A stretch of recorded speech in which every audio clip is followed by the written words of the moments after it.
کبھی آپ نے سنا کہ کیسے ایک نوجوان لڑکا جس نے ساری زندگی کتابوں میں گزاری اپنے وطن کی آزادی کے لیے اپنا سب کچھ قربان کرنے کا فیصلہ کر لیتا ہے؟ یہ کہانی ہے کہ ایسے لڑکے کی جس نے انگریزی سامراج کو للکارا، جس نے ہندوستان کی آزادی کے لیے اپنی جان کی پرواہ نہ کی۔ یہ کہانی ہے بھگت سنگھ کی، ایک ایسا انقلابی جس کی داستان سن کر آپ کا دل دھڑک اٹھے گا۔ آخر کیا وجہ تھی کہ بھگت سنگھ نے موت کو گلے لگا لیا؟ کیا ان کے خواب حقیقت بنے؟ آئیے جانتے ہیں اس انقلابی کی کہانی کو جو آج ہر برصغیر کے باشندے کے دل میں زندہ ہے۔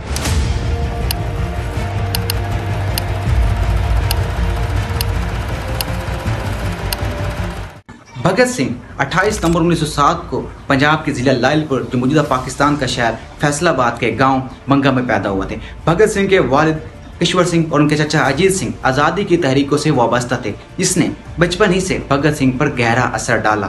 بھگت سنگھ نے اپنی ابتدائی تعلیم گاؤں کے اسکول سے حاصل کی تھی۔ اس کے بعد نیشنل کالج لاہور میں داخلہ لیا، جہاں ان کے انقلابی خیالات کو مزید تقویت ملی۔ لیکن جلدی بھگت سنگھ کے انقلابی خیالات میں ایک نیا جوش آتا ہے۔ سال 1919 جلیانوالہ باغ کا حادثہ، جس نے بھگت سنگھ کے ذہن پر گہرا اثر ڈالا۔ جنرل ڈائر کے کہنے پر انگریز فوج نے نہتے ہندوستانی پر گولیوں کی بچھاڑ کر دیتے ہیں، جس سے نہتے ہندوستانی سینکڑوں کی تعداد میں ہلاک ہو جاتے ہیں۔ اس واقعے نے بھگت سنگھ کو سوچنے پر مجبور کر دیا کہ اب انگریزوں کے خلاف جدوجہد کرنا بہت ضروری ہے۔ انہی خیالات کے ساتھ بھگت سنگھ نے 1926 میں نوجوان بھارت سبھا تنظیم کی بنیاد رکھی، جس کا مقصد تھا ہندوستان کے ہر نوجوان میں انقلابی خیالات کو بڑھاوا دینا۔ دیکھتے دیکھتے اس چھوٹی سی تنظیم نے انگریزوں کے خلاف احتجاج کرنا شروع کر دیا اور لوگوں کو موبلائز کرنا شروع کر دیا۔ سال 1929 میں جب سائمن کمیشن کے خلاف ایک احتجاج کے دوران لالا لاجپت کی موت ہو جاتی ہے، تو لالا لاجپت رائے کی موت کا بدلہ لینے کے لیے بھگت سنگھ اور اس کے ساتھیوں نے مل کر انگریز آفیسر کو موت کے گھاٹ اتار دیتے ہیں۔ اس قتل نے انگریز حکومت کے خلاف ایک جنگ کا اعلان کر دیا۔ دوستو، یہ وہی سائمن کمیشن تھا جو برطانیہ نے ترتیب دیا تھا تاکہ یہ ہندوستان جا کے وہاں کے سیاسی اور آئینی صورتحال کا جائزہ لے کے ایک رپورٹ بنا کر برطانیہ کو واپس سبمٹ کروائے۔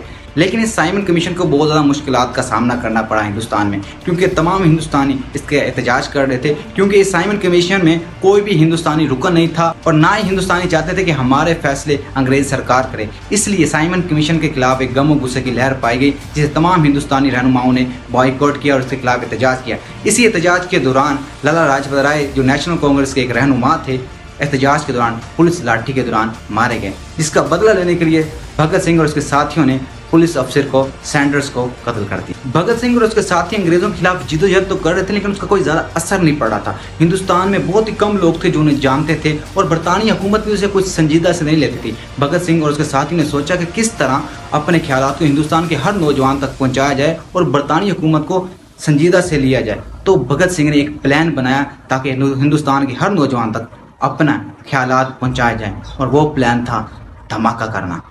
لہذا پلان کے تحت 8 اپریل 1929 کو بھگت سنگھ اور ان کے ساتھی بٹو کشور دت نے دلی کی سینٹرل لیجسلیٹو اسمبلی میں 2 دھماکے کر دیے۔ اس دھماکے کا مقصد کسی کا جانی نقصان پہنچانا نہیں تھا، بلکہ انگریز حکومت کے خلاف احتجاج ریکارڈ کرانا تھا اور ہندوستانیوں کی توجہ اپنی طرف مرکوز کرنا تھا۔ ان دھماکوں کے بعد اسمبلی میں بھگدڑ مچ گئی، لیکن بھگت سنگھ اور اس کے ساتھی وہاں سے فرار نہیں ہوئے، بلکہ اپنے آپ کو سرنڈر کر دیا اور پولیس کے حوالے کر دیا پلان کے مطابق۔ اب ان دھماکوں کی گونج پورے ہندوستان میں گونجنے لگی۔ ہر بندہ یہ متجسس تھا کہ آخری دھماکے کیوں کیے گئے، اس کے پیچھے کون تھا اور اس کا مقصد کیا تھا دھماکے کرنے کا۔ ان دھماکوں کے بعد بھگت سنگھ اور اس کے ساتھی کو جیل میں ڈال دیا جاتا ہے۔ جیل میں جب دیکھتے ہیں کہ قیدیوں کے ساتھ برا سلوک ہو رہا ہے، تو اس کے احتجاج کرنے کے لیے بھگت سنگھ نے طویل عرصے تک بھوک ہڑتال کر دی۔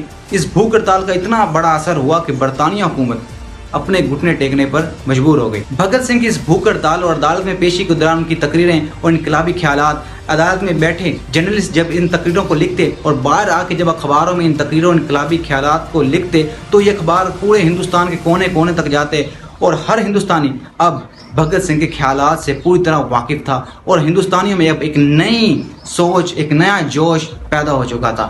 اب بھگت سنگھ کا یہ پلان بری طرح کامیاب ہو چکا تھا۔ بھگت سنگھ کے ان انقلابی خیالات کو اب ہندوستان کے ہر کونے میں پذیرائی مل رہی تھی۔ ہندوستان کے ہر کونے میں انگریز حکومت کے خلاف بڑے پیمانے پہ احتجاج ہونے لگے، جو انگریز حکومت کے خلاف ایک خطرے کی گھنٹی بجا رہی تھی۔